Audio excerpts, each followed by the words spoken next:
O que é uma EDO de primeira ordem? Só para a gente lembrar o que a gente viu nas aulas passadas. Aí, ó. A EDO, a ordem da EDO é classificada como a maior derivada ordinária que aparece na EDO. Tá? Só para lembrar, o que é a derivada ordinária? É quando a nossa incógnita na equação depende apenas de um parâmetro. Tá certo? Então, este aqui, ó, é o caso de uma EDO. Por quê? Quem é incógnita na minha equação? Olhando para essa que está aqui, ó, essa aqui. Quem é incógnita na minha equação? É quem você quer encontrar quando você resolve a equação. Então, a incógnita na sua equação é o y. O y é quem você não conhece. Quem é o parâmetro? O parâmetro é t. Então, o y aqui depende apenas de t. Na EDO de primeira ordem, a maior derivada que aparecia era a derivada de primeiro grau, tá certo? Era a derivada apenas. Agora, para a EDO de segunda ordem, o que vai acontecer? Para ser EDO de segunda ordem, a derivada mais alta que vai aparecer na sua EDO vai ser a derivada segunda. Tá? Então, olhando para isso que eu circulei em vermelho aí, você pode perceber, né? Aqui a gente tem uma derivada segunda, tá? Aqui uma derivada primeira e aqui não tem derivada a mais, né? Então, a gente chama essa EDO de uma EDO de segunda ordem, tá? Embaixo eu tenho um outro exemplo de uma EDO de segunda ordem. Ah, só um detalhe, né? Antes de falar de baixo. Uma outra forma de escrever a mesma EDO que está aqui é escrever ela assim, né? Ao invés da gente usar esse símbolo de derivada segunda, a gente usa a linha, né? Então fica y duas linhas, mais y dy dt é um y linha, né? Cada linha representa uma derivada, né? Então quando você tem duas linhas, são duas derivadas. Quando você não tem linha nenhuma, porque você não está derivando, né? Ó, então fica escrito assim. Também é uma forma de escrever a mesma EDO que está aqui. Qual eu gosto mais? Varia, né? Às vezes eu uso a notação deste jeito aqui, às vezes eu uso a notação deste jeito aqui. Então vocês podem usar qualquer uma das duas que está bem. Um outro exemplo de uma EDO de segunda ordem aí, ó. Essa aqui. Olha para você ver. A derivada de ordem mais alta é esta aqui, que é a derivada segunda.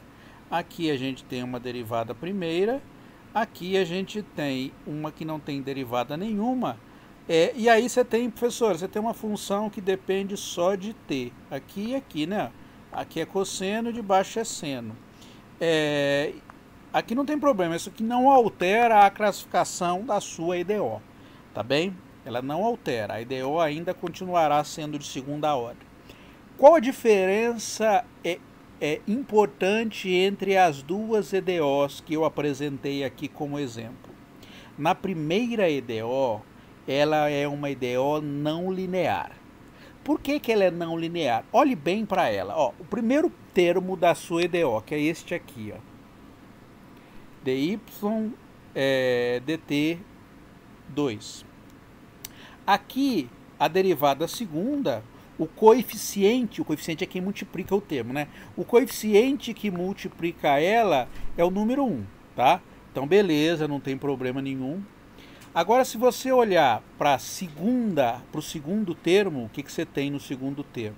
A gente tem que o dy dt, quem multiplica o dy dt é o y. Então, o coeficiente aí que multiplica o meu parâmetro dy dt, ele depende de y, tá certo? Então, isso aqui, esse parâmetro, esse termo aqui, o y multiplicando dy dt, torna a sua EDO uma EDO não linear.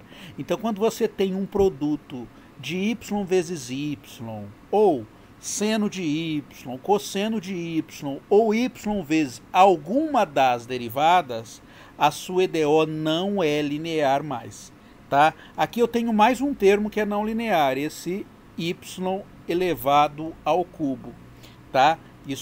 Esse termo aqui torna a EDO já não linear. Se tivesse só esse aqui já seria não linear. Aqui a gente tem 2, tá certo? Aí você fala, professor, e o cosseno? O cosseno não depende de y. O cosseno ele não altera a classificação de ser linear ou não linear. Então o importante é olhar para o termo em y, tá certo? Então se você tiver algum termo em y que tenha ou potência, ou seja seno ou cosseno, a sua EDO já fica não linear, ou você tem y vezes uma derivada. Então podia ser y vezes dy dt, ou ter aqui também, né? Um y ao quadrado vezes dy2 dt2. Então essa EDO aqui, ela é não linear, tá? A de baixo, que eu coloquei aqui, olhe bem, quem é o coeficiente que multiplica a derivada segunda de y em relação a t? É o número 3. Quem é o coeficiente que multiplica o dy dt? É o número 2. Quem multiplica y é o número 4. Então, em cada um dos termos, você tem o quê? Você tem um número multiplicando a expressão, a parte que depende de y. Então, aqui é um número, é o 3, 2 e 4. Aí você fala, professor, tem um seno. O seno é de t, não é seno de y, tá? Então, como isso aqui é um seno que depende do parâmetro, ele não altera a classificação sua da EDO, tá bem? Que tipo de equações a gente vai trabalhar neste curso especificamente? Só as EDOs lineares, tá? Vai ter um caso que a gente vai poder trabalhar com uma EDO não linear mais à frente, mas é um caso muito particular, tá? Em geral, o nosso tipo de EDO que a gente vai trabalhar é a EDO linear. E mais do que isso, a EDO linear com coeficiente constante. Por quê? Se eu tivesse, ao invés de um 2, tivesse um t aqui, ó, um t ao quadrado, podia ser um t ao cubo aqui. Essa EDO aqui é linear, ainda é linear. Por quê? Porque o parâmetro aqui que multiplica o dy dt, ele não depende de y, ele depende do parâmetro, tá? Que é o t. Então essa EDO aqui, ela é linear também. Só que ela é linear de coeficiente variável, tá? Porque depende do t. Neste curso, a gente vai apresentar apenas EDOs para os quais os coeficientes multiplicando a segunda derivada, a primeira derivada e o y são números, tá? São só números, nada além de números. Quando a gente fala números, a gente está falando que o coeficiente é uma constante, tá? Constante é um número em matemática. Então, a forma geral que a gente vai ter da nossa equação de segunda ordem, a nossa EDO de segunda ordem, que a gente vai resolver essa aqui, ó, onde A, B e C são números, tá? Esqueci de colocar aqui, né? No qual A, B e C são números, vamos pôr aqui, ó, são números, ó, tá escrito números aqui, ó, pode não parecer, mas tá. E f de t, é o que tá aqui, né? Também não parece um f, ó, mas é um f, o f de t, que é o lado direito, é uma função qualquer de t. Pode ser seno, cosseno, qualquer coisa que dependa de t. Ainda será uma equação linear de coeficiente constante. Bom, então vamos lá. Então eu já apresentei para vocês a equação, né? Então a EDO geral é assim, tá?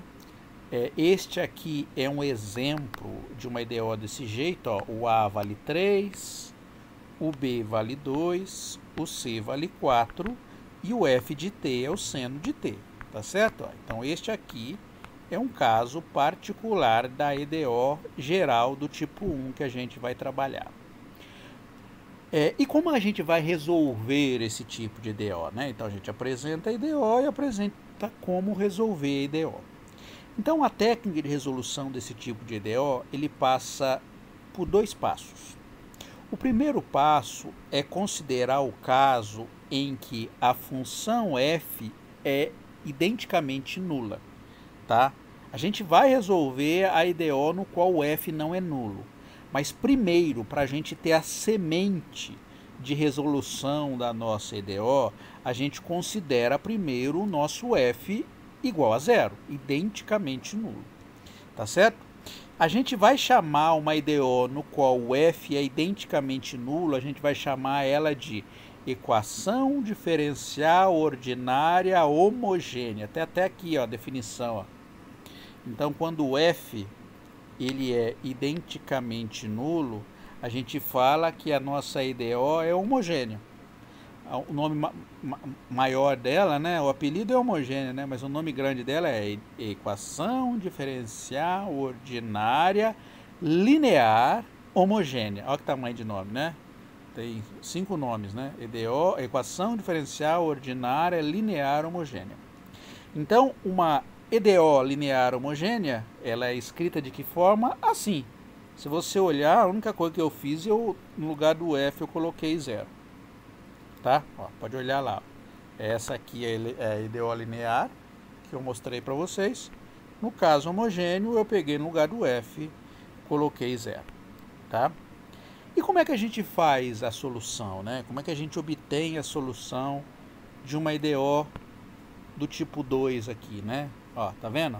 Ela é derivada segunda, tá vendo? Tem uma derivada segunda aqui. Às vezes você quiser escrever assim, pode também, né? Fala, professor, eu gosto de escrever usando linha. Então vai ficar assim, ó, AY duas linhas, mais BY linha, mais CY igual a zero.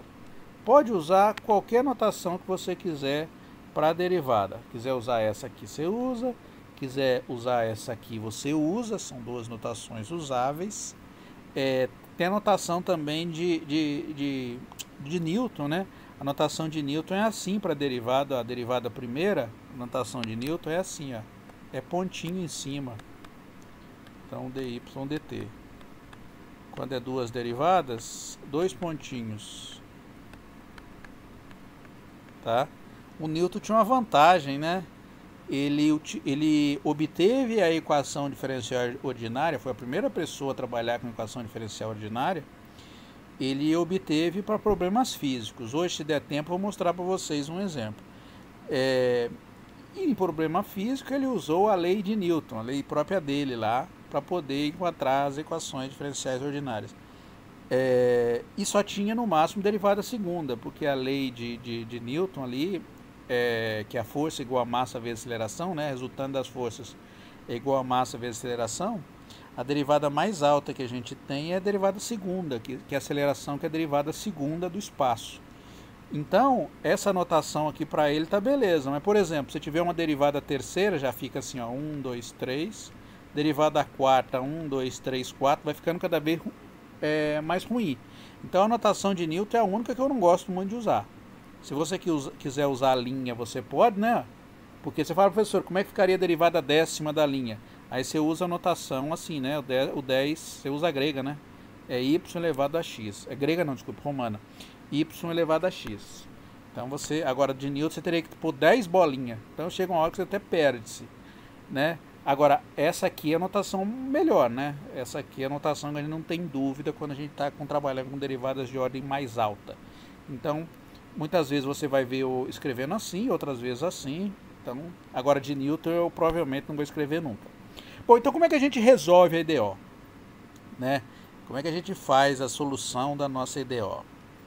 Para a gente resolver a EDO, a gente utiliza uma estratégia em matemática que é chamada de ANSAS. Se escreve assim, ó, ANSAS. Professor, de onde é essa palavra? Bom, segundo me disseram, eu não fui procurar saber também, eu não sou muito curioso com relação à origem da palavra, mas que me disseram é uma palavra alemã, tá? Provavelmente deve ser verdade, né? É uma palavra alemã para representar o conceito de chute, tá? Então é uma forma bonita de falar chute. Então a técnica que a gente vai usar aqui é a técnica do chute. Aí você fala, professor, isso existe em matemática? Existe, tá? Se você der um chute bem dado e conseguir provar que o seu chute funciona, você marca um golaço, né? Você está resolvendo de fato um problema. Então como é que funciona essa técnica de ANSAS? Nessa técnica a gente propõe uma solução. tá certo? A gente propõe uma solução. É claro que a gente propõe uma solução que seja uma coisa bastante adequada. Olha, olhando para a nossa equação aqui, para a nossa EDO, como é que foi pensada nessa equação? Você está vendo aqui, ó, para ser solução da EDO do tipo 2, você está misturando o y, a derivada primeira dele e a derivada segunda dele. A função para o qual a derivada primeira, a derivada segunda, a derivada terceira, etc, etc, continua dando a mesma classe de equação, a única função que tem essa propriedade é o exponencial. Quando você pega a função exponencial, você deriva, continua sendo uma exponencial.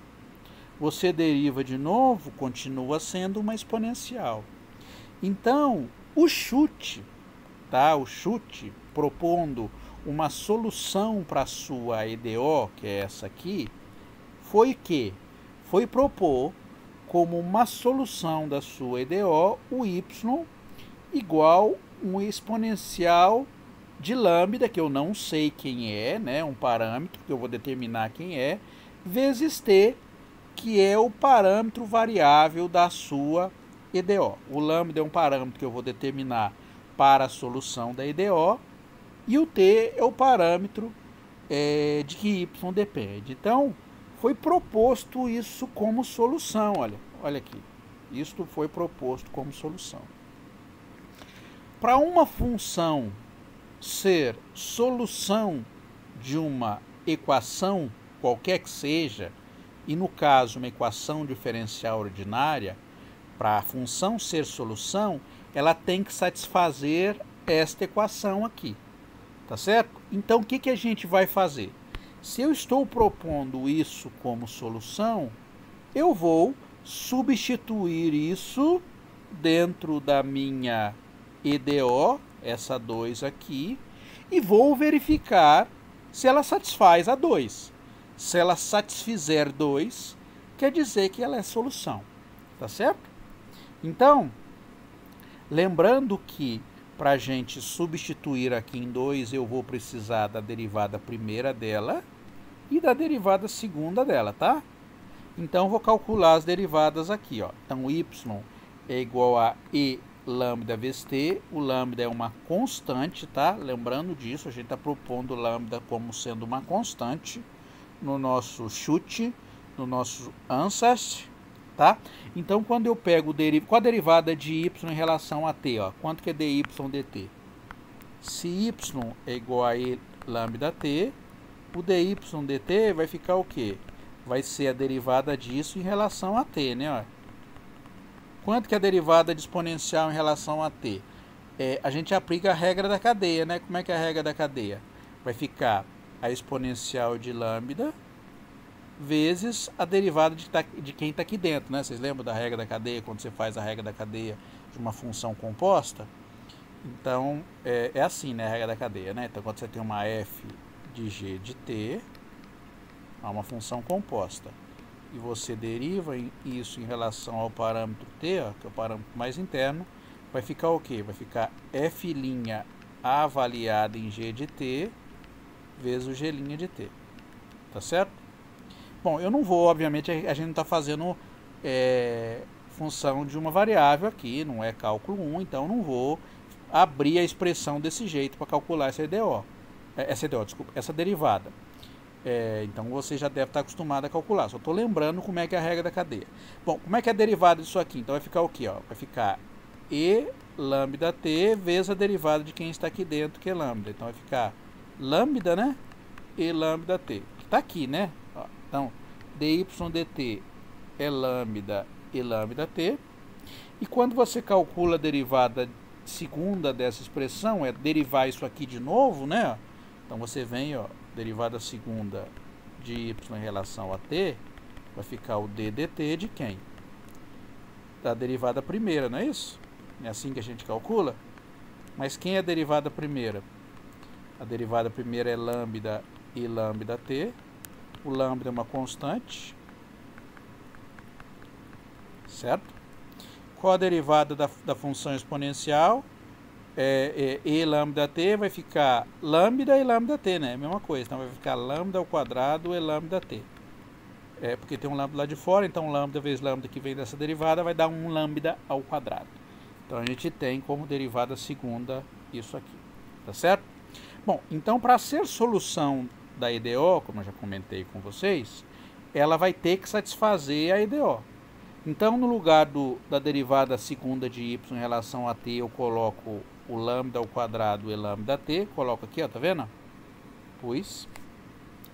No lugar do dy dt, eu coloco o lambda e lambda t, tá aqui, né, ó.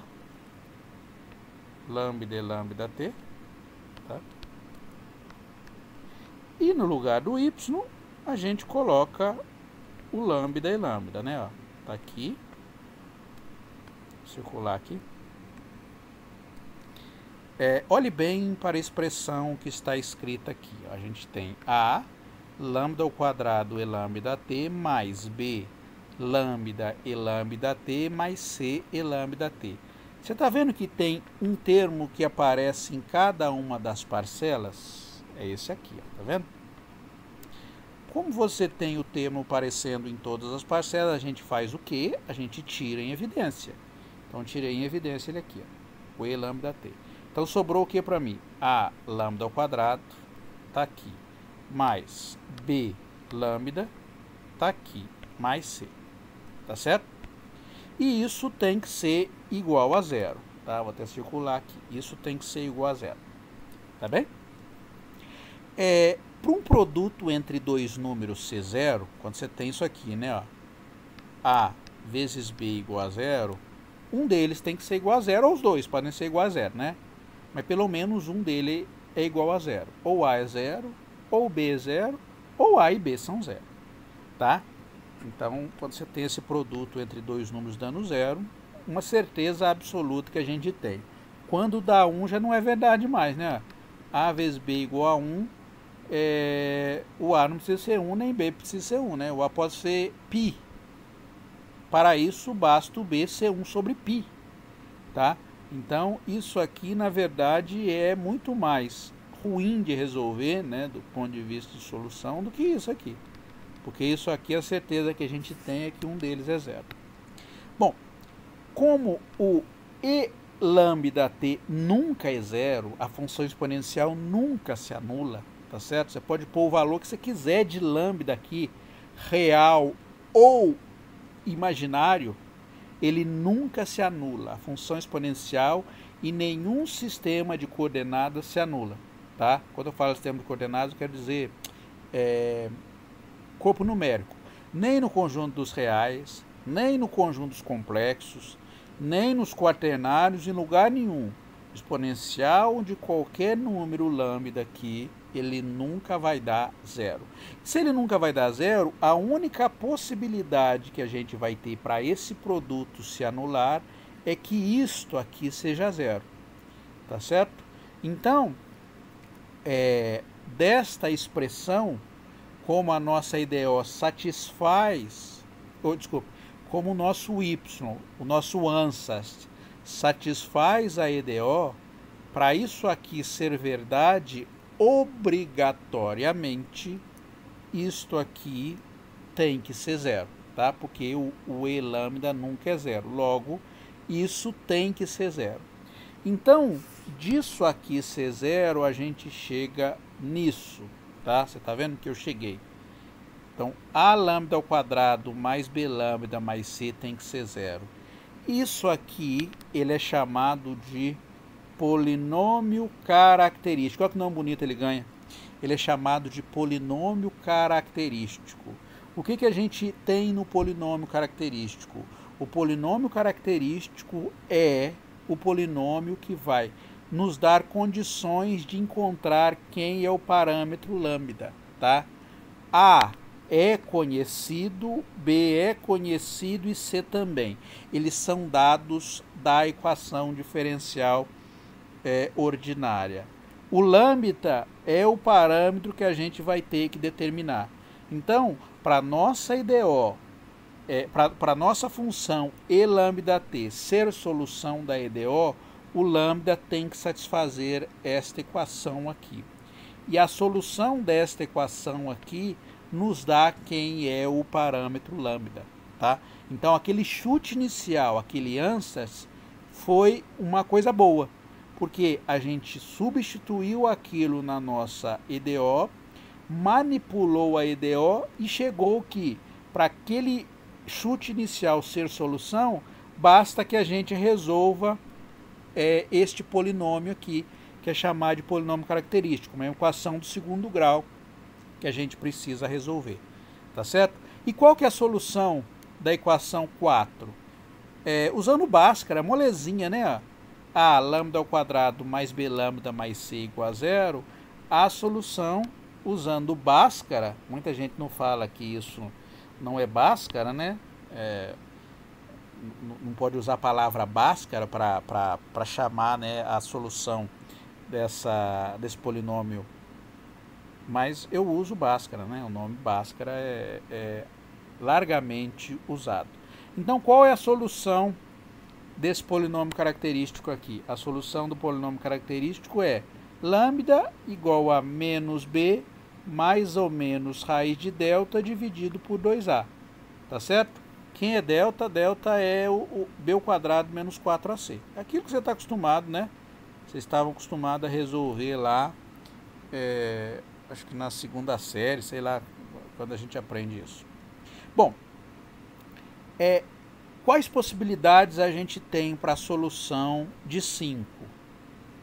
Para uma equação de segundo grau, a gente tem 3 possibilidades de soluções. 3.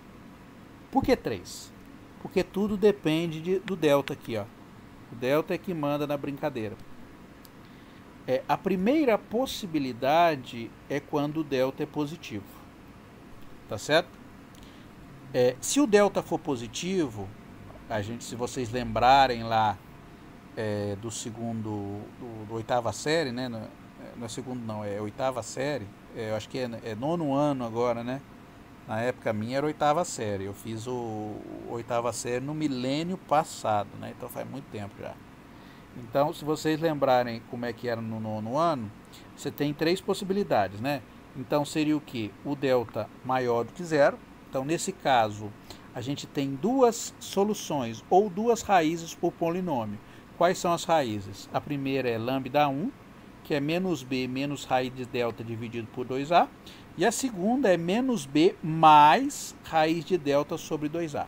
Essa é uma possibilidade. Uma segunda possibilidade é quando o delta for zero.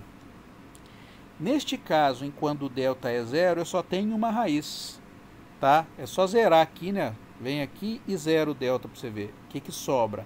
Sobra só menos b sobre 2a. Então, eu tenho só uma raiz. A gente diz que é uma raiz de multiplicidade 2. Esse é o nome que ela ganha, tá? E a última possibilidade é quando o delta é negativo. Então, você viu delta positivo, 2 raízes reais e distintas, delta igual a zero, uma raiz apenas, com multiplicidade 2, e delta menor do que zero. Aqui a gente vai ter raízes complexas conjugadas. Por que complexas conjugadas? O que é um conjugado de um número complexo? Vou colocar uma página a mais aqui só para eu comentar com vocês aqui. Vou abrir um adendo aí, depois eu volto. Olha, número complexo. Opa, está escrevendo rosa aqui. Rosa é uma cor bonita, mas é ruim porque fica muito claro aí, né, para a gente enxergar. O que é um número complexo? Ó, um número complexo é escrito da seguinte forma: A mais BI. Tá? Isso aqui é chamado de parte real do número. Isso aqui é chamado de parte imaginária do número, tá? Este é o nome.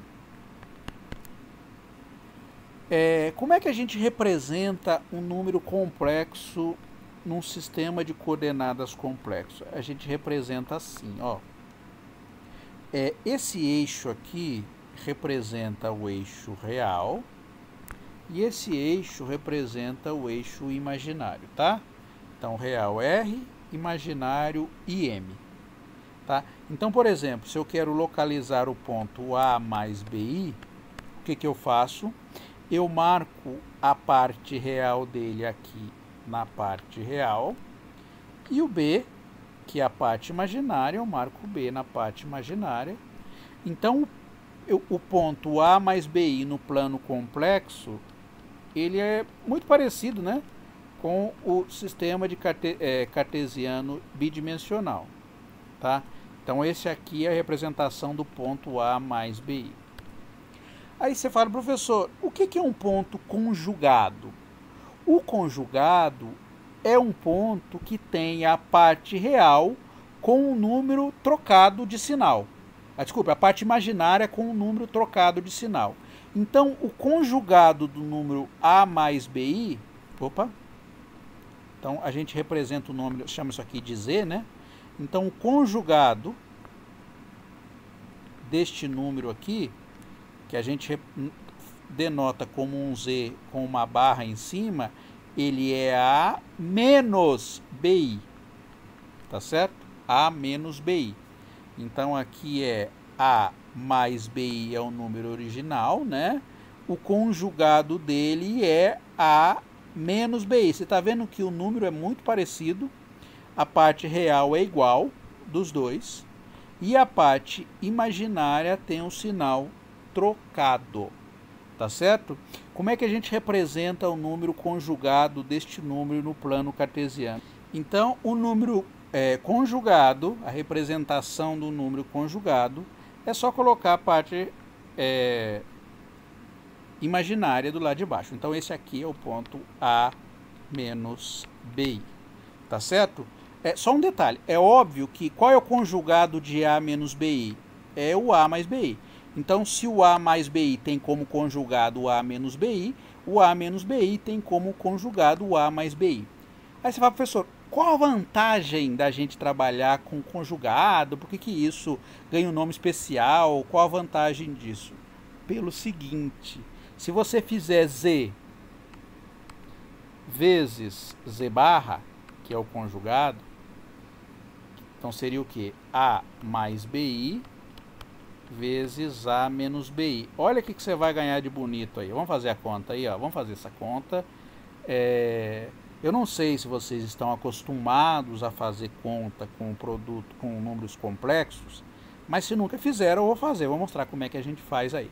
Como é que você faz o produto entre números complexos? Tem uma fórmula que eu detesto falar para os alunos e detesto lembrar, eu também não lembro. Então, a melhor forma de fazer o produto entre números complexos é efetivamente fazer essa conta que eu vou fazer. Então, como é que a gente faz? Então, eu pego um número complexo aqui e estou multiplicando com outro número complexo. Então, o produto é assim, ó. É a regra do vai com todo mundo, né? Ó, é A com A, então dá A ao quadrado, mais BI vezes A, então vai ficar mais ABI, né? Não importa a ordem no produto, tanto faz. Agora vai ser o B, né? Não, desculpa, deixa eu começar de novo aqui a minha conta, porque eu fiz de trás para frente. Tanto faz, não estaria errado, mas deixa eu fazer mais bonitinho. Ó, A mais BI, A menos BI. Vamos começar de novo a conta, tá? Então vai ficar A com A, vai dar A ao quadrado. A vezes BI vai ficar menos ABI, tá? Então o A aqui foi com todo mundo. Agora vamos com o B, né? Então, BI vezes A vai dar mais ABI. Não importa a ordem, né? Ó, BIA é a mesma coisa que ABI. Tá bem? Porque o produto entre números ele é comutativo, né? Você pode pôr a ordem que você quiser. E o BI vezes BI, ó. BI vezes BI, vamos fazer essa conta do lado aqui, vai ficar, ó, B vezes B, vai dar B ao quadrado, I vezes I, vai dar I ao quadrado. O I, para quem lembra ou já viu, ele é raiz de menos 1, tá? Então, quando você faz I elevado ao quadrado, é como você levar ao quadrado raiz de menos 1. Então, você corta esse com esse e dá menos 1. Então, números imaginários elevado ao quadrado dão números negativos. Se você sabe, né, lembra aquele conceito, número real elevado ao quadrado é sempre positivo, é verdade. Mas número imaginário elevado ao quadrado vai dar negativo. Então, i elevado ao quadrado vai dar menos 1. Então, bi vezes bi vai dar menos b ao quadrado. Tá certo? Então, aqui vai ficar, ó, bi vezes menos bi vai ficar menos bi vezes bi, né? E a gente já sabe que vai dar menos b ao quadrado, já coloco, ó. Então, vai ficar a ao quadrado menos abi mais abi cancela, tá vendo? Vai embora porque é igual, só com o sinal trocado. Aqui vai ficar o que então? Vai ficar bi vezes bi vai dar menos b ao quadrado, menos com menos vai ficar mais, ó, mais b ao quadrado. Então, z vezes o conjugado dele vai dar a parte real ao quadrado mais a parte imaginária ao quadrado. Então, o produto entre z e o conjugado de z vai dar um número real sempre. Tá certo? Então, por isso ele é importante. Por isso que quando a gente tem como solução, quando o delta é negativo, a gente tem duas raízes complexas, obrigatoriamente elas têm que ser conjugadas, porque quando você fizer o produto de lambda 1 com lambda 2, terá que dar um número real. Olha para você ver, ó, a parte real dela. Deixa eu mostrar, vou apagar, deixa eu deletar essa página aqui só para a gente chegar. Olha como é que acontece aqui, ó. Aqui eu separei ela, deixei bonitinho. Diminuir o zoom aqui. Deixei bonitinho aqui, ó. Você tá vendo, ó? Aqui é o primeiro, tá? E aqui é a segunda raiz. Tá bem?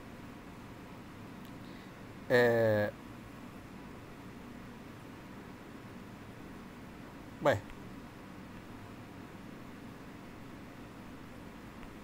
Ah, não, aqui eu não... Será que eu deletei uma página a mais aqui?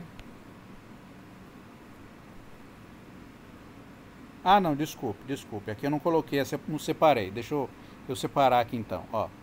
O lambda 1 é menos b sobre 2a, só para indicar para vocês e mostrar que de fato as raízes são conjugadas, tá? Tá certo? Ó, eu escrevo desse jeito aqui, ó. Eu abri a expressão. E o lambda 2, vou abrir também, né?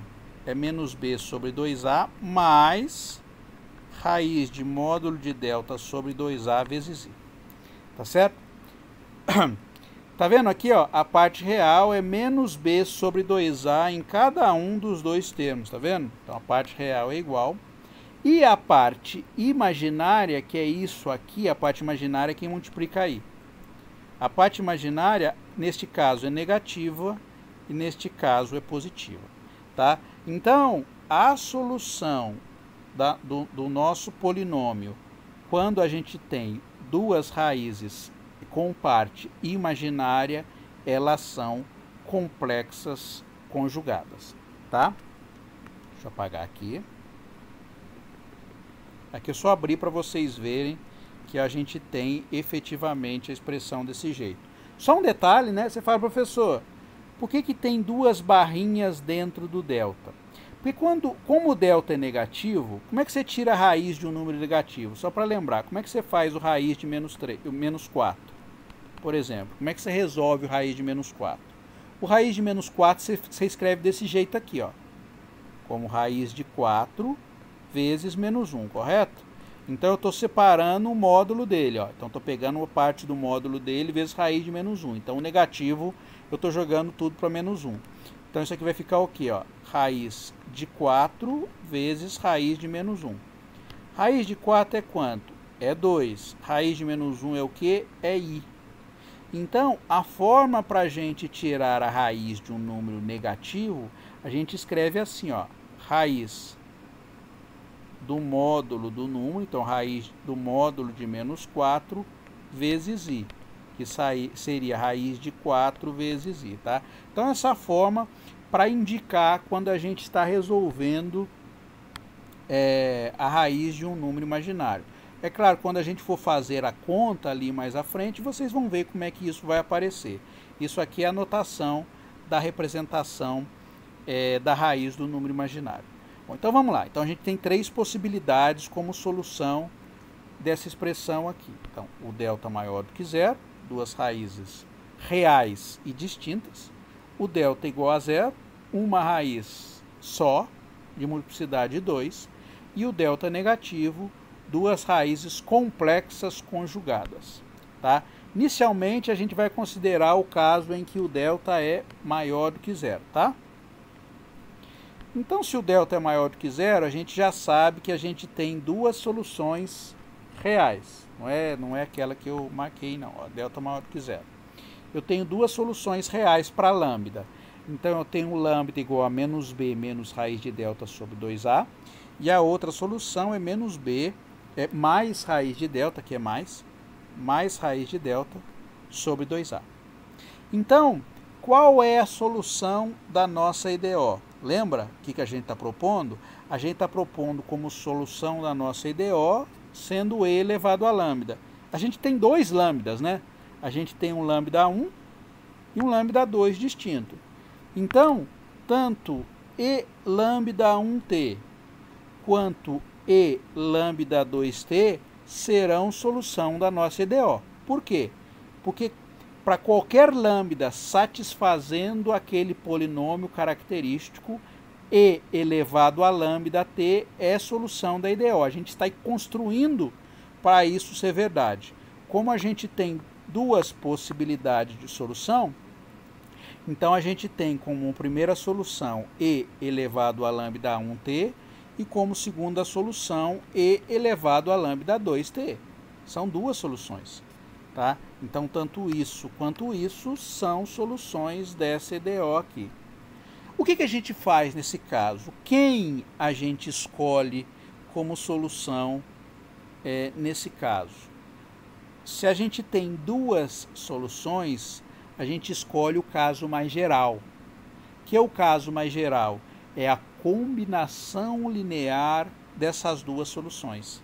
Então, a gente propõe como solução mais geral que a gente tem, a gente pega uma constante K1, que a gente não sabe quem é, e lambda 1t, que é a primeira solução que a gente achou, mais K2, que é uma outra constante que a gente não sabe quem é, uma constante genérica, vezes e lambda 2t, que é a outra solução. Então, a solução geral para a nossa EDO, quando o delta é maior do que zero, é isso aqui. Tá? É y igual a K1 e lambda 1t, mais K2 e elevado a lambda 2t. Tá? Vamos verificar que isso de fato satisfaz a nossa EDO? Vamos lá? Então, a nossa EDO original era assim, né? A, y duas linhas, mais b, y linha, mais cy igual a zero. O que eu vou fazer? Eu vou substituir no lugar do y isso aqui. Tá vendo? Então vai ficar A. Ó, então vou colocar aqui dentro, tá? K1 e lambda t. Fazer isso aqui no quadro é uma delícia. Fica bem grande a conta no quadro. Então aqui vai ficar grande também. K2 e aqui lambda 1, né? Lambda 2t mais b K1 e lambda 1t mais K2 e lambda 2t mais c. Faltou uma linha aqui, né? Aqui faltou duas linhas, né? Porque representa a derivada segunda, né? Aqui, ó. Tô colocando aqui, no lugar do y, eu tô colocando aqui, né? Então faltou linha. Mais c, K1 e lambda 1t mais K2 e lambda 2t. Isso aqui vai ser igual ao quê? Vamos lá? Calculando a derivada segunda de cada uma dessas parcelas. Ó, a derivada da soma é igual à soma das derivadas. A constante, tanto K1 quanto K2 são constantes, então ele sairia fora da derivada. Então, basicamente, o que eu vou derivar é esse termo e esse aqui. Então, aplicando a derivada, vai ficar assim, ó. Vai ficar A vezes K1, a derivada segunda de E lambda 1t vai ficar lambda 1 ao quadrado E lambda 1t.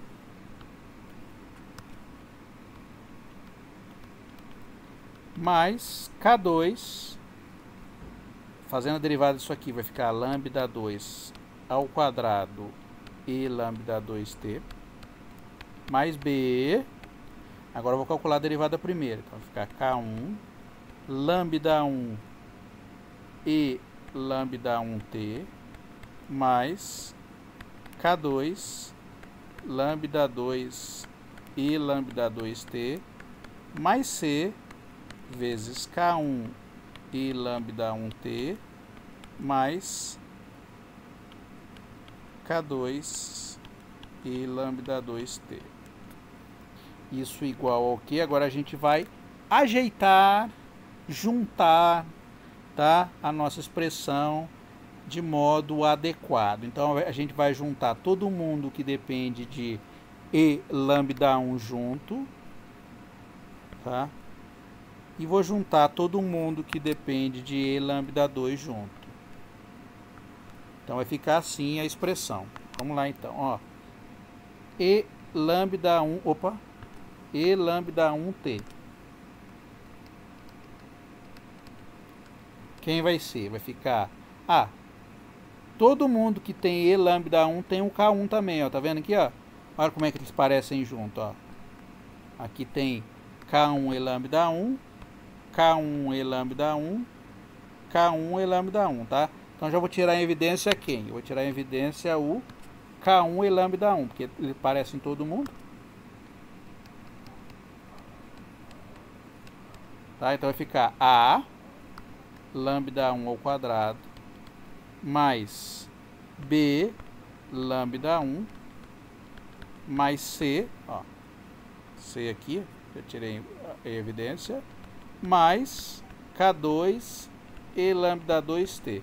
Usando o mesmo argumento, né? Ó, o E lambda 2 aparece junto com K2. Você está vendo que todos eles têm. Vai ficar o quê? A lambda 2 ao quadrado mais B lambda 2 mais C. Lembra o que é isso aqui? Isso aqui é exatamente o polinômio característico que o lambda 1 satisfaz. E esse aqui é exatamente o polinômio característico que o lambda 2 satisfaz. Então, isso aqui é igual a zero. Isso aqui é igual a zero também. Logo, isso é igual a zero. Então, a gente partiu da nossa EDO, substituímos a solução e verificamos que essa solução que a gente está propondo como solução mais geral também é solução da nossa EDO. Tá? Essa solução ela é a mais geral possível, porque ela engloba o E lambda 1 e o E lambda 2.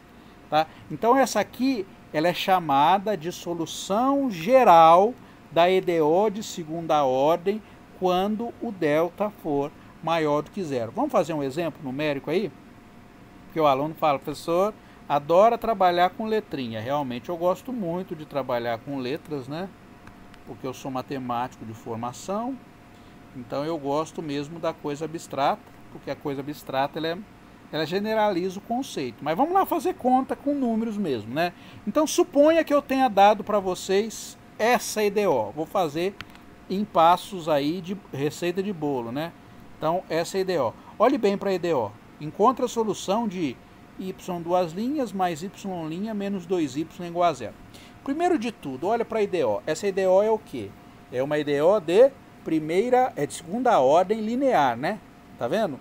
Os coeficientes dela são números, né? Quem multiplica o y duas linhas é 1. Quem multiplica o y' é 1 também. Quem multiplica o y é o menos 2. Então vamos lá, como é que a gente resolve a nossa EDO? Então, passo 1. Receita de bolo, né? Passo 1. O que a gente vai fazer? construir o polinômio característico. E o truque, qual é o truque de construir o polinômio característico? É o seguinte, ó, no lugar da derivada segunda, você troca por lambda ao quadrado. No lugar da derivada primeira, você troca por lambda. E no lugar do y, você troca por 1, que seria lambda elevado a zero. Tá certo? Então, é essa troca que você faz. Ó. No lugar da derivada segunda, você troca por lambda ao quadrado. No lugar da derivada primeira, por lambda. No lugar do y, você troca por 1. Isso é truque para lembrar, né? Mas se você acompanhar a conta que eu fiz, quando a gente tinha... Voltar lá no polinômio característico, né? Você fala, professor, conta a teoria e depois passa macete, não está certo. Na verdade, eu não passei macete. Eu estou fazendo o quê? Eu estou olhando para a teoria e retirando só o que é necessário para construir o polinômio característico. Olha o que foi feito aqui, ó. Você tinha A vezes a derivada segunda, B vezes a derivada primeira, mais C vezes Y. Então, o que a gente fez na conta que a gente fez? A gente trocou a derivada segunda pela derivada segunda da solução que a gente chutou. A derivada primeira da derivada primeira da solução que a gente chutou. E no lugar do y, a gente trocou por e lambda t. Por que foi possível fazer aquela troca no lugar da derivada segunda, trocar por lambda ao quadrado, da derivada primeira, trocar por lambda, e quando é y, trocar pelo número 1? Porque a gente tinha e lambda e a gente tirou em evidência, tá vendo? Então, é por isso que sobrou apenas no lugar da derivada segunda o lambda ao quadrado. Porque a gente já tirou em evidência o e lambda t. Na derivada primeira, a gente já tirou em evidência o e lambda t. E onde não tinha derivada nenhuma, a gente tirou em evidência o e lambda t, tá? Então, efetivamente, o que a gente quer é só isso. Então, esse macete que eu estou falando, ele vem da teoria, tá? Não estou forçando nada. Tá bem? Então, só para lembrar, né? Então, quando a derivada segunda, você tem derivada segunda, troca por lambda ao quadrado. Derivada primeira por lambda, e quando não tem derivada, você troca pelo número 1. Então vai ficar o que o nosso polinômio característico? Vai ficar lambda ao quadrado, mais, né? Lambda, menos 2 vezes 1, que a gente não põe o 1 ali.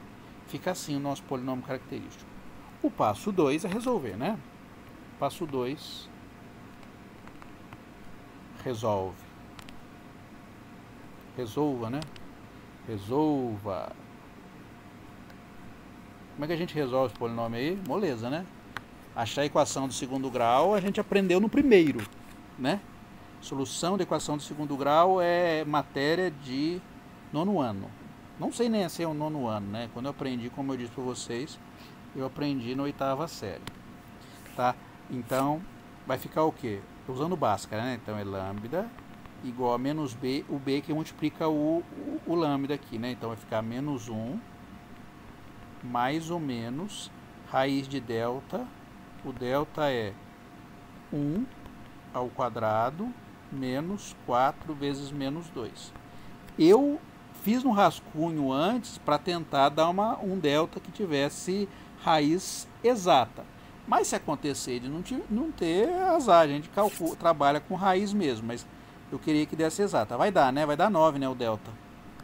O raiz de delta, então, vai ficar raiz de 9, que é 3, né? Então, vai ficar 3 dividido por 2. Então, eu tenho 2 lambdas. Eu tenho lambda 1 igual a menos 1 menos 3 sobre 2. Menos 4 sobre 2 dá menos 2.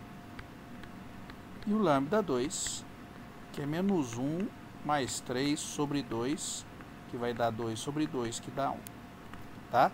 Então, a gente tem 2 lambdas reais. E no passo 3, então, a gente coloca a solução. Olha que moleza, né? Muito mais fácil que resolver EDO de primeira ordem. Basicamente, o que a gente faz? A gente pegou uma equação diferencial ordinária e está resolvendo uma equação algébrica para achar a solução. Então, construí o polinômio característico, resolvi o polinômio característico, e qual é a solução agora? Solução geral, né? Vai ficar o quê? Vai ficar y igual a K1, que é uma constante, e elevado a lambda 1t, então e elevado a menos 2t, mais K2 e elevado à segunda, né? Então 1 vezes t, tá? Ou se quiser escrever assim, né? Y igual a K1 e menos 2t mais K2 e elevado a t, né? Melhor escrever assim. Olha lá.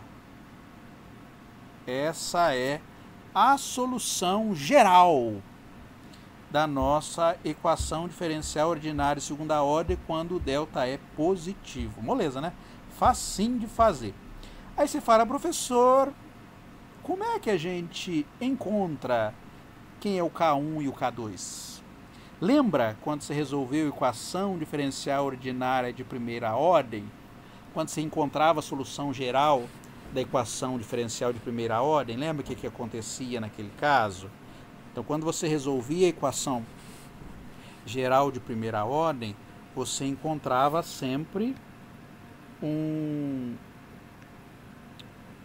polinômio, desculpe, você sempre achava uma solução que dependia de um parâmetro, lembra que aparecia um parâmetro C? Aqui, como a gente tem uma derivada segunda, vão aparecer dois parâmetros. Isso aqui não é coincidência, tá? Está aparecendo dois parâmetros. Se eu tiver uma derivada terceira, vai aparecer 3 parâmetros. Por quê? Porque cada vez que você deriva a expressão, você perde informação. Então, você derivou a primeira vez, você perdeu uma informação, que era a informação da parte constante da função.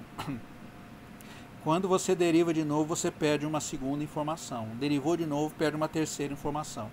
Então, quando você resolve uma IDO de segunda ordem, obrigatoriamente aparecem dois parâmetros livres. Tá? Se você estivesse resolvendo de terceira ordem, apareceriam 3 e assim sucessivamente. Então, para a gente conseguir encontrar a solução única da nossa IDO, a gente precisa resolver o problema de valor inicial, como a gente fez no caso de primeira ordem, tá? Então, a gente tem que vir aqui e fazer a solução do valor inicial para uma equação de segunda ordem, tá?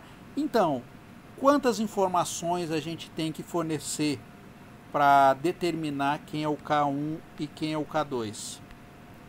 Eu preciso fornecer duas informações iniciais, tá? No caso de uma derivada de primeira ordem, eu fornecia só uma, mas aqui a gente precisa fornecer duas. Em geral, a gente fornece o quê? A gente fornece no t igual a zero, tá? Ó, em t igual a zero, em geral, a gente fornece o valor da função em t igual a zero e o valor da derivada primeira da função em t igual a zero. Tá certo? Então, são essas duas informações que a gente tem que fornecer. Só fazendo um paralelo aqui agora a um problema que envolve derivada segunda. Eu vou mostrar para vocês aí quando a gente for deduzir a equação, algumas equações físicas aí. Mas só para lembrar, né? Quando você está resolvendo a fórmula, a equação do sorvetão lá, né? Aquela equação de segunda ordem envolvendo o espaço.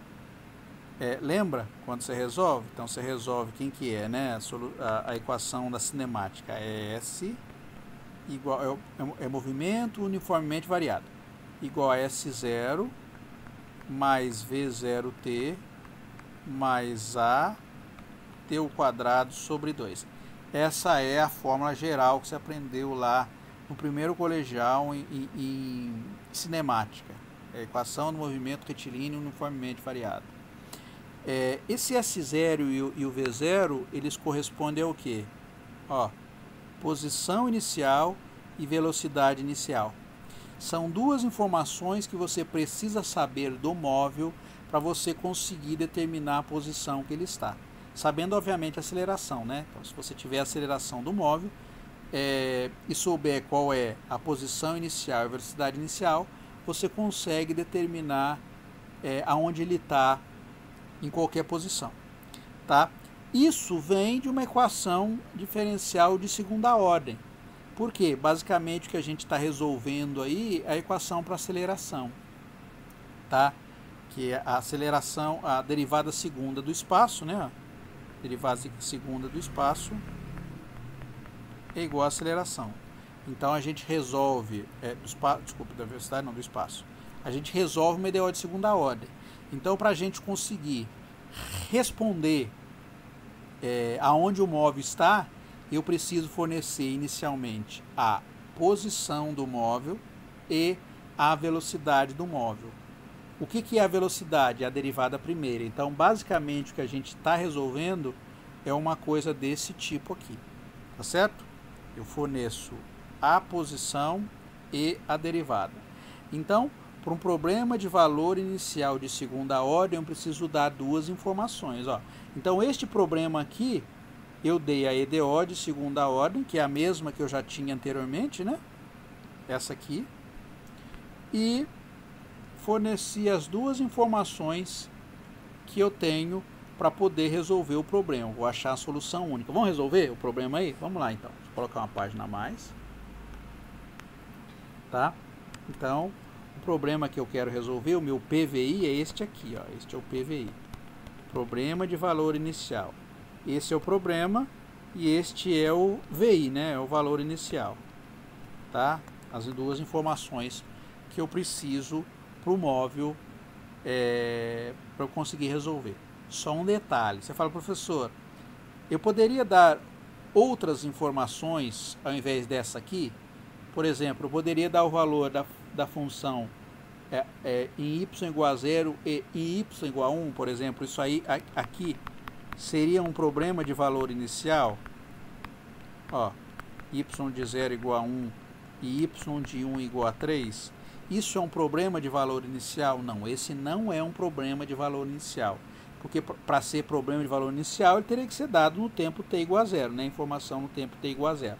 Então, a única possibilidade para você dar as duas informações em t igual a 0 é se você fornece a informação no tempo da posição e da derivada da função. Tá? Mas se você quiser resolver um problema desse tipo aqui, eu consigo achar uma solução única para essa EDO? Sim, muito provavelmente você consegue achar a solução da EDO fornecendo o valor de y em duas posições distintas. Isso aqui, apesar de não ser um problema de valor inicial, é também um problema que dá para você a possibilidade de achar a solução única da sua EDO. Mas a gente vai basicamente trabalhar, a grande parte das nossas equações aí que a gente vai trabalhar são desse tipo aqui, no qual a gente fornece o valor de y no t igual a 0 e o valor da derivada de y em t igual a 0. Bom, então como é que a gente resolve, né, um problema de valor inicial? Então, a primeira coisa, né, então no passo 1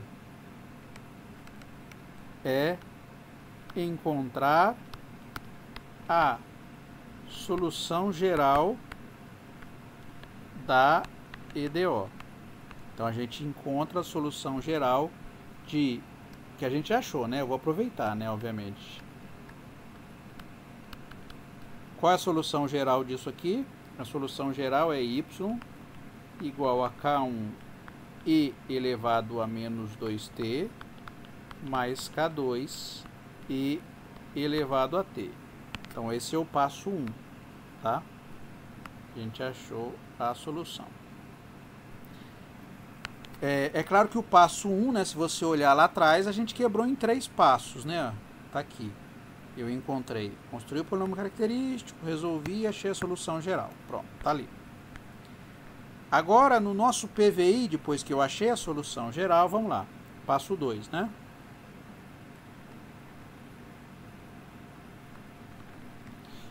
Qual é o passo 2? Vamos substituir as condições iniciais. São duas. Uma para a função e uma para a derivada da função. Então vamos lá. Ó, o que ele está falando? Primeiro, y de 0 igual a quanto? Y de 0 igual a 1. Primeiro a gente substitui essa, né? Então, o que você vai fazer? Ó, o que está escrito aqui? Está falando que quando t for igual a 0, o valor do y é 1. Isso que está falando nessa expressão aqui, tá? Y de 0 igual a 1 é, quando t for igual a 0, o y vale 1. Então, você vem aqui na sua solução geral e enfia essa informação que está aqui. Então, você coloca no lugar do t, você coloca 0, e no lugar do y você coloca 1. Então, vai ficar 1 igual a K1 e elevado a menos 2 vezes 0, mais K2 e elevado a 0. Tá? Vai ficar 1 igual a e elevado a 2 vezes 0 é 0, né? Então, e elevado a 0 vai dar 1, isso aqui vai dar 1, tá? Vai ficar e elevado a 0. Elevado a 0 é 1. E elevado a 0 é 1 também, né? Então, vai ficar K1 mais K2 igual a 1. Vou circular. Circular é colocando um quadrado, né? Quadradário. Você fala, professor, eu consigo achar a solução só dessa expressão? Obviamente que não. Por isso você precisa da segunda informação. Porque K1 mais K2 não dá para você encontrar de maneira única quem é K1 e quem é K2. Você tem duas incógnitas e uma equação. A outra equação vem da onde? Da segunda informação, ó, y' igual a 3. Y' de 0 igual a 3. Então, o y' de 0 igual a 3. Vamos circular aqui, né? Você fala, professor, e agora eu só tenho y, eu não tenho y', eu não sei como fazer, é só vir aqui derivar, tá? Se você tem o y, essa é uma função de t, como é que você faz para encontrar o y' aí? Você vem aqui e deriva, deriva quem? É isso aqui e isso aqui, né? Então vai ficar K1. Qual a derivada de e elevado a menos 2t? Se você quiser, você vem aqui no rascunho e faz, né? E elevado a menos 2t, linha. Qual a derivada disso? A derivada do exponencial elevado a menos 2t, regra da cadeia, né? Vai ficar e menos 2t vezes menos 2, né? Vai ficar assim. Então, a gente coloca aqui, né? Menos 2 e menos 2t mais K2. A derivada da exponencial é a própria exponencial, não tem nada dentro. Quando você aplica a regra da cadeia, não tem nada de graça aí. Então, vai ficar o y' é igual a menos 2K1 e menos 2t mais K2 e elevado a t. Tá? Molezinha, facinho. Agora, a gente usa essa informação aqui, ó. Mesma coisa, ó. No lugar do y' a gente coloca o 3, no lugar do t a gente põe o 0. Vai ficar, ó, substituindo aqui, nessa expressão. Vai ficar 3 igual a menos 2K1 e elevado a 0, né? Porque 2 vezes 0 dá 0. Por isso que é legal a gente trabalhar em t igual a 0, porque quando a gente coloca em t igual a 0 exponencial, ele anula-se, vai embora, né? Desaparece. Mais K2 e elevado a 0, que também vai dar 1, né? Então, vai ficar 3 igual a menos 2K1 mais K2. Você está vendo que agora você tem duas expressões para resolver? Você tem K1 mais K2 igual a 1, menos 2K1 mais K2 igual a 3. O que é isso aí? Isso representa um sistema linear de duas equações e duas incógnitas. Tá? Então, vou colocar a informação aqui, né? Então, note que temos um sistema de duas equações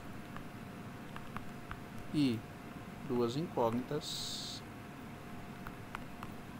para resolvermos, né? Você fala, professor de matemática, não precisa escrever o português correto, tá? De fato, então se eu cometer qualquer erro, eu estou salvaguardado, porque eu sou professor de matemática, né? Então posso escrever o português de modo não necessariamente tão culto, né? A norma não precisa ser culta. Então vai ficar o quê? A primeira equação é K1 mais K2 igual a 1, menos 2K1 mais K2 igual a 3. Ó, esse para resolver isso aqui, moleza, né? Facinho, muito facinho de resolver esse sistema de duas equações aí, duas incógnitas. Você resolve do jeito que você quiser, tá? Resolvendo certo, eu não me preocupo. Bom, uma forma que você pode fazer aqui, ó, se você pegar a de cima menos a de baixo, né? Se você pegar a primeira equação menos a segunda, olha lá para você ver. Então vai cancelar o K2, né? Vai ficar K1 menos 2K1, vai ficar 3K1. K2 menos K2 vai dar 0. 1 menos 3 dá menos 2. Então K1 é igual a menos 2/3. Tá? E para achar K2, você substitui ou na primeira ou na segunda. Eu vou colocar na primeira, né? Então, K1 mais K2 igual a 1. No lugar do K1, eu vou colocar menos 2/3 mais K2 igual a 1. Logo, K2 vai ficar igual a 1. Esses 2/3 vai para lá somando, né? Vai ficar 1 mais 2/3. Tirando o mínimo aí, vai ficar 3 mais 2 dá 5/3. Então, K1 é igual a menos 2/3 e K2 igual a 5/3. Então, qual a solução? Então, finalmente, né? Finalmente, a solução é y igual a... Cadê? K1e menos 2t mais K2e elevado a t. O K1 é menos 2/3, então é menos 2/3 e elevado a menos 2t mais 5/3 e elevado a t. Tá aqui a solução. Ó, essa solução satisfaz a EDO e as condições iniciais. Se você quiser, você tira a prova, tá? O que você faz? Você deriva e substitui na EDO e vai lá ver se está certo, tira a prova e substitui as condições iniciais. As condições iniciais até posso fazer para vocês, mas eu não vou tirar a prova que isso aqui satisfaz a EDO não, tá? Você vem aqui no rascunho, né? Vamos ver, aqui é rascunho. Vamos ver que ele satisfaz as condições iniciais. O y de 0, vamos lá, vamos ver. Então no lugar do t você coloca 0, então vai ficar menos 2/3 e elevado a 0, mais 5/3 e elevado a 0, vai ficar menos 2/3 mais 5/3, vai dar 1, né? Olha lá, moleza. E o y' de t vai ficar o quê? Derivando aqui vai ficar 4/3 e elevado a menos 2t, mais 5/3 e elevado a t. Então o y' de 0, no lugar do t você coloca 0. Então vai ficar 4/3. Você está vendo que vai, quando você coloca 0, isso aqui some, né? Mais 5/3. 4 mais 5 dá 9, né? Vai ficar 9/3, que está dando 3. Olha lá, ó. Beleza, a gente acertou na conta, não errou. Tá bem? Então se você quiser vir no rascunho e tirar a prova, você vai lá e tira. Mas precisa fazer não. Se você já acredita que você acertou na conta, por que ficar tirando prova? Eu não tiro não. Só estou mostrando para vocês que se vocês quiserem, dá para fazer. Bom, o segundo caso, tá, que eu vou considerar aqui agora. Você fala, professor, a ordem que você colocou lá era delta maior do que 0, delta igual a 0 e delta menor do que 0. Acredite, dá menos trabalho eu fazer com delta negativo a solução da minha EDO do que fazer com delta igual a 0. Delta igual a 0 é um probleminha que a gente vai discutir, não na próxima aula, porque na próxima aula é prova, mas na próxima aula que eu tiver matéria para dar, tá? Que eu for dar matéria. Então, delta igual a 0 é um caso em que a gente tem que considerar um pouquinho mais de detalhes aí, então é um pouquinho mais difícil. Mas o delta menor do que 0, apesar de dar um número imaginário, complexo na verdade, né, complexo conjugado para as raízes, ele ainda fica fácil da gente trabalhar, tá? Bom, então o que a gente vai considerar? Então, agora o segundo caso que eu vou considerar é o delta negativo. Lembrando, como eu já falei para vocês, né? Então, nesse caso, a gente tem duas raízes complexas e conjugadas.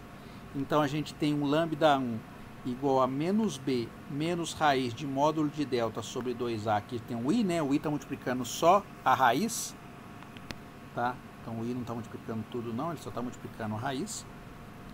E o outro é menos b mais raiz de módulo de delta dividido por 2a vezes i, tá bem? Eu vou estudar cada caso separadamente, para cada uma dessas raízes aqui, para vocês verem o que vai acontecer, tá bem? Bom, então vamos olhar aqui, né?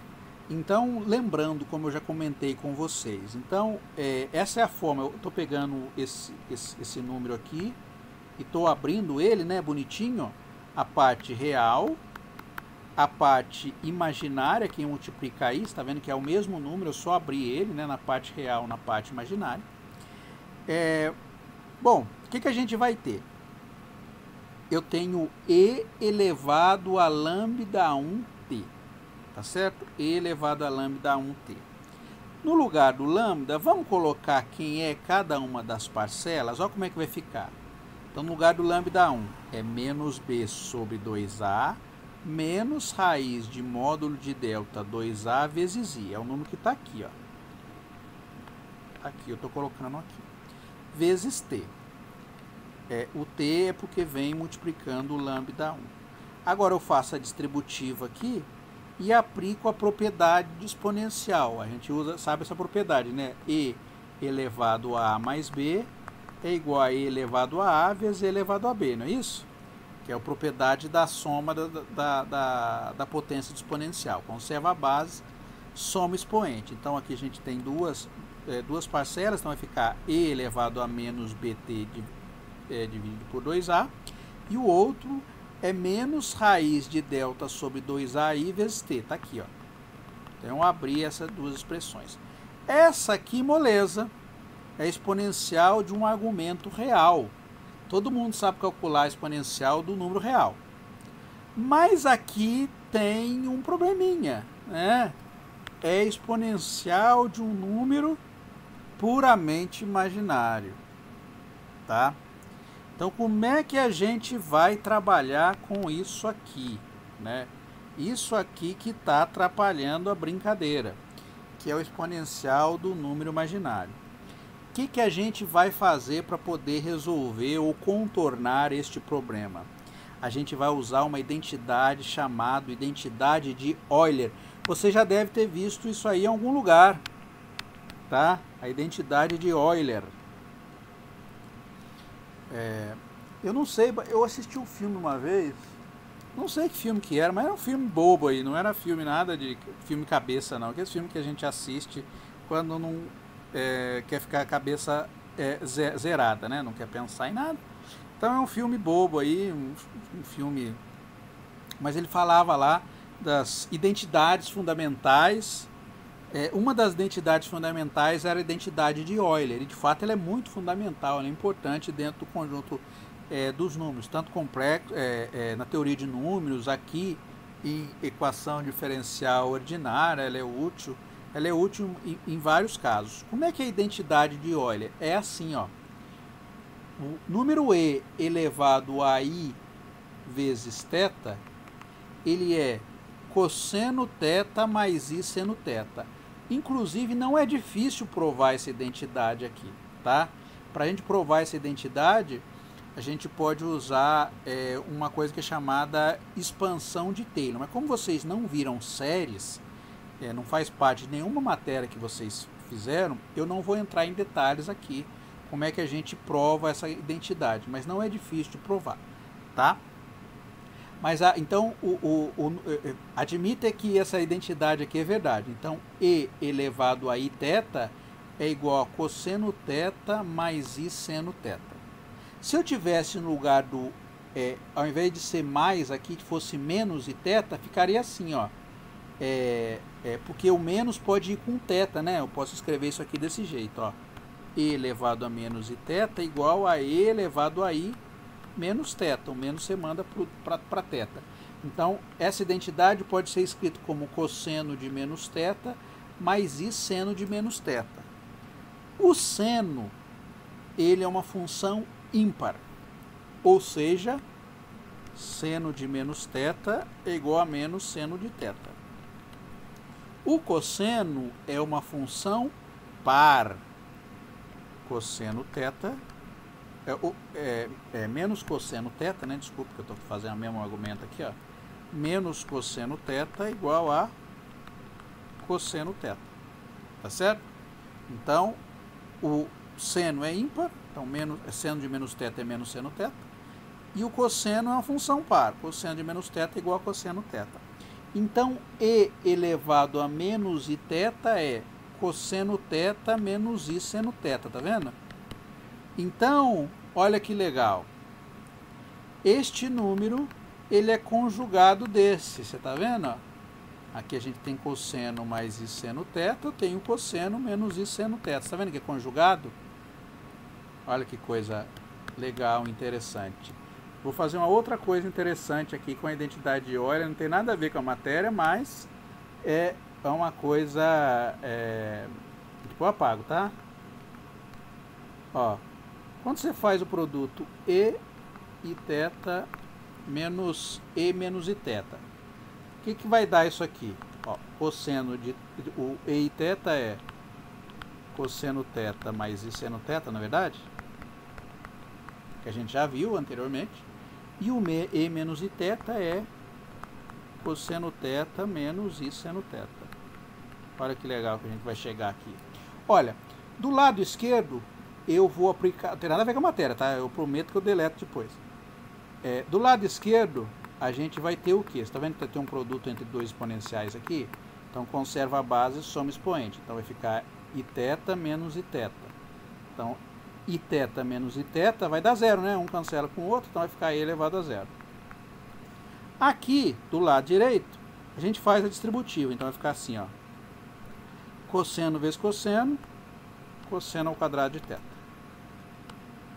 Cosseno vezes seno, menos i seno θ cosseno θ.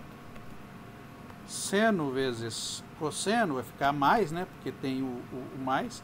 Vai ficar mais seno θ cosseno θ. E finalmente essa aqui, né? Ó, seno θ vezes seno θ vai ficar seno ao quadrado de θ. Aí vezes i vai dar i ao quadrado, vai dar menos 1. Menos 1 com menos 1 vai ficar mais 1. Então vai ficar mais seno ao quadrado de θ. Esse cancela com esse. E elevado a zero é 1, né? Vai ficar cosseno ao quadrado de θ mais seno ao quadrado de θ. Essa identidade é uma identidade fundamental que vocês já viram, na verdade já usaram muito, né? Já usaram muito na matemática, tá? Então, essa identidade fundamental também sai do produto do número de Euler, tá? Legal. Então, deixa eu deletar aqui, prometi que eu ia deletar. Bom, então vamos lá. Então, como é que a gente então resolve o nosso probleminha aí, né? Então, se eu tenho e elevado a menos raiz de delta sobre 2a t vezes i, que é isso que eu estou querendo resolver, né? Lembra que esse era o problema? Que eu peguei o meu e lambda 1t, abri, né?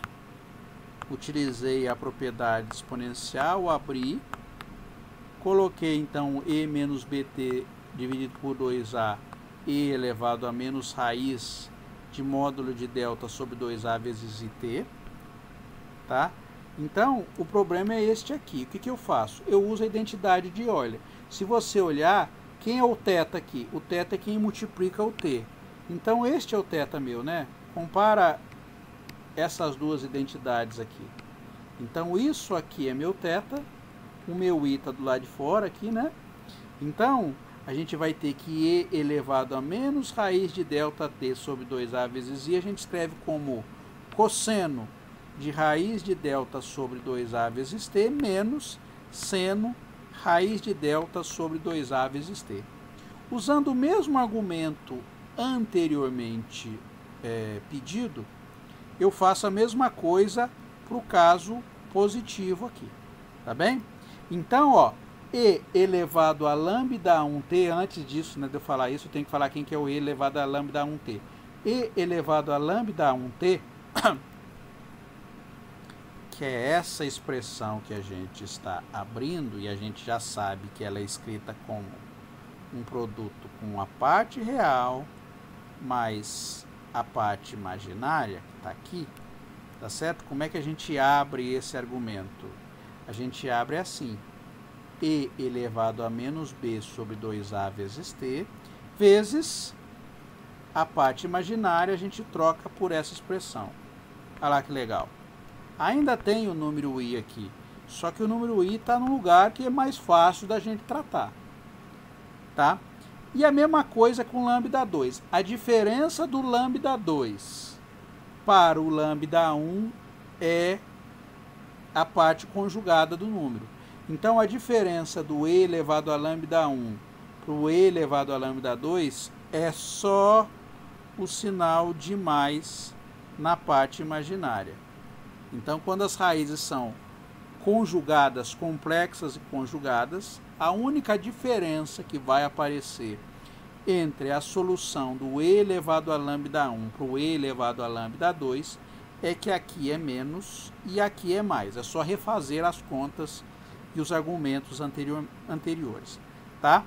Bom, usando o mesmo argumento anterior que eu usei no caso em que o delta era positivo, qual era o argumento?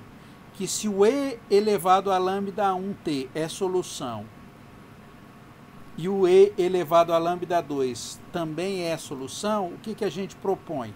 A gente propõe como solução mais geral K1 e elevado a lambda 1t mais K2 e elevado a lambda 2t. No lugar do e lambda 1, eu coloco todo aquele trambolhão lá, tá vendo? No lugar do e lambda 2, eu coloco todo o trambolhão lá também. Você fala, professor, por que você está fazendo isso? Porque eu vou encontrar uma fórmula aqui muito mais simples. Eu podia chegar e jogar a fórmula direto, né? Mas eu não gosto de fazer isso. Não gosto de colocar a resposta direto. Vocês vão ver que vai dar uma resposta muito mais simples. Depois, no final, a gente resume tudo num formulário. Mas para chegar no formulário, eu tenho que passar por esse espaço, senão eu sinto mal de pôr a fórmula direta, tá? Bom, então vamos lá. O que eu vou fazer aqui agora? Você vê que todo mundo tem este termo aqui, tá vendo? Este termo multiplica essa parcela toda, porque esse parênteses abre aqui e fecha aqui, ó. E aqui esse parênteses abre aqui e fecha aqui. Então eu tiro este e este em evidência, tá? Então, tirei em evidência. O K1 eu multiplico aqui e aqui, e o K2 eu multiplico aqui e aqui, tá bom? Então o cosseno, esse cosseno de raiz de módulo de delta vezes t dividido por 2a, ele está aqui e aqui, ó. Então eu tiro em evidência, então aqui vai ter um K1 e um K2 aqui, né? Então vai ficar K1 mais K2. E o seno vai ser multiplicado por menos IK1 mais IK2, tá vendo aqui? Menos IK1 mais IK2. Então eu tirei em evidência também essa soma. K1 mais K2 é uma constante, tá? Porque inicialmente ele era constante, a soma de constantes continua sendo constante.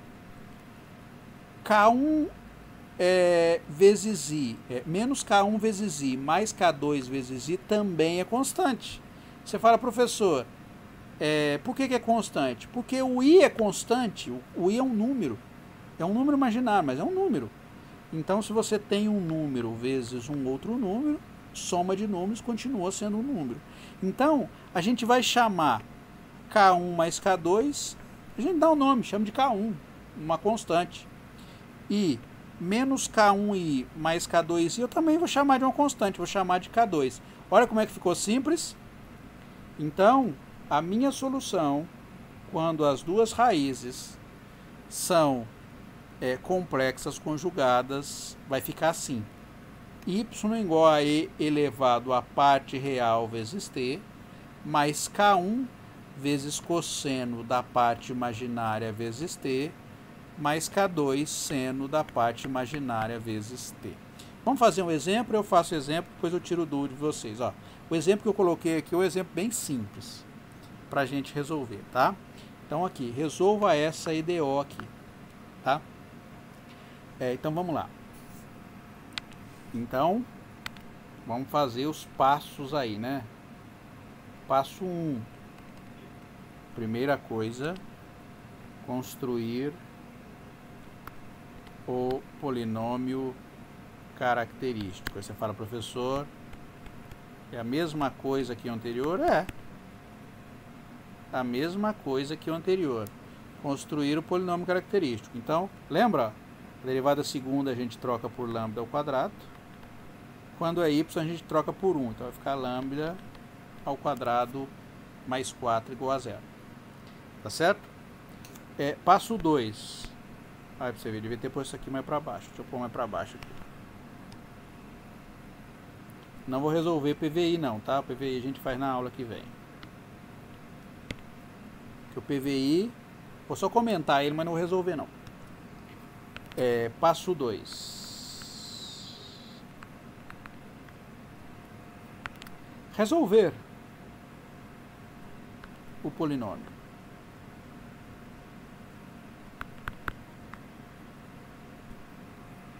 Qual a solução desse polinômio aqui? Moleza, né? Não precisa nem usar Bhaskara aqui. É só passar o 4 para o lado de lá, vai ficar assim, ó. Lambda ao quadrado igual a menos 4. Lambda igual a mais ou menos raiz de menos 4. Raiz de menos 4 vai dar aquela coisa que eu falei para vocês, ó. Raiz de menos 4, como é que a gente resolve um ponto que tem raiz negativa? A gente coloca o módulo dele e multiplica por i. Então, você escreve assim, ó, raiz de 4 vezes i. Quanto é a raiz do 4? A raiz do 4 é 2. Então, vai ficar 2 vezes i. Então, o seu lambda vai ficar igual a mais ou menos 2 vezes i. Você está vendo que é complexo conjugado? Por que complexo conjugado? Que é menos 2i mais 2i, né? A parte imaginária ela é conjugada. Para ajudar você na hora de jogar na fórmula, que eu vou pegar a fórmula e trazer aqui, vamos escrever isso aqui usando tanto a parte real quanto a parte imaginária. Então isso aqui vai ser escrito assim, ó. A parte real, quando não tem, você coloca a zero. Então é 0 elevado a mais ou menos 2i. Então, quem é a parte real? Isso é a parte real, ó. E quem é a parte imaginária? A parte imaginária é isso aqui, ó.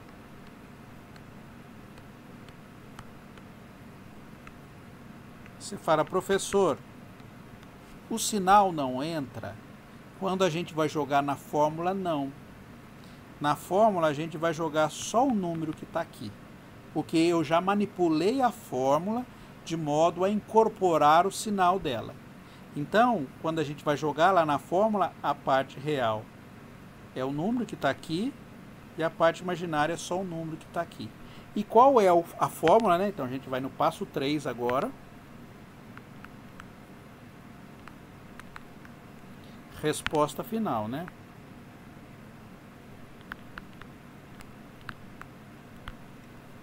Lembra como é que a gente encontrou a nossa fórmula? É assim, né? E elevado a menos 2, menos b dividido por 2at, mais k1 e esses termos aqui. Para facilitar a vida da gente, eu vou escrever isso aqui assim, ó, y igual a e elevado a parte real, tá? Então PR aqui, vou pôr PR junto aqui, parte real, e o PI vai ser a parte imaginária, tá? Só para lembrar, ficar mais fácil de jogar na fórmula. Então é E elevado a parte real vezes T, K1 cosseno da parte imaginária vezes T, mais K2 seno da parte imaginária vezes T, tá? Isso aqui é só um lembretinho. Ó, PI é a parte imaginária, PR é a parte real. Então, se eu usar isso aqui lá para jogar a minha expressão, que é assim, né? Ó, y igual a e elevado à parte real vezes t, K1 cosseno da parte imaginária vezes t, mais K2 seno da parte imaginária vezes t, tá bom? Então a solução vai ficar e elevado. Qual a parte real? É zero. Então vai ficar 0 vezes t vezes K1. Qual é a parte imaginária? É o 2. Então vai ficar cosseno de 2t mais K2 seno de 2t. Tá? Ó, molezinha, tá? Então a forma mais fácil de lembrar é dessa aqui, ao invés de lembrar daquela lá. Então a parte real vai entrar no exponencial e a parte imaginária vai entrar dentro do argumento do seno e cosseno. Então a resposta final vai ficar o quê? E elevado a zero é 1, então a gente nem coloca. Então vai ficar K1 cosseno de 2t mais K2 seno de 2t. Tá? Essa é a resposta genérica ou geral para minha EDO. Só um comentário antes de eu finalizar. Perceba, ó, você tinha uma EDO desse tipo aqui, né?